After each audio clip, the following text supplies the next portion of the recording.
Tu sais que ça ne va pas, tu te sens épuisé, à bout, mais tu continues. Et souvent, il y a cette phrase qui revient: «Je ne peux pas faire autrement».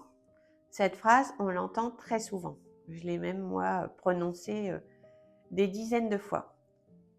Mais cette phrase, c'est un piège parce qu'elle va fermer toutes les portes.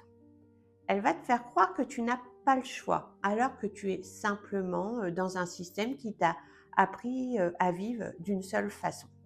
C'est-à-dire, pour la plupart d'entre nous, travailler plus, gagner plus, dépenser plus et surtout, ne jamais s'arrêter. Alors oui, changer peut faire très peur.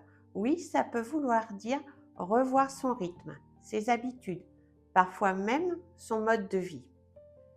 Mais le burn-out n'est pas juste un effondrement, c'est aussi un signal, un moment où tu vas être obligé de regarder autrement. Ce qui compte vraiment pour toi, ce dont tu peux te détacher et ce dont tu as réellement besoin.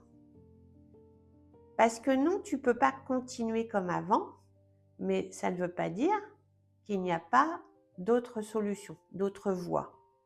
Parfois, ça veut simplement dire moins de matériel, mais plus de sens, plus de calme, plus d'équilibre, plus de bonheur finalement. Si tu te reconnais, prends un moment, pas pour te fuir, mais pour te demander: et si je pouvais faire autrement?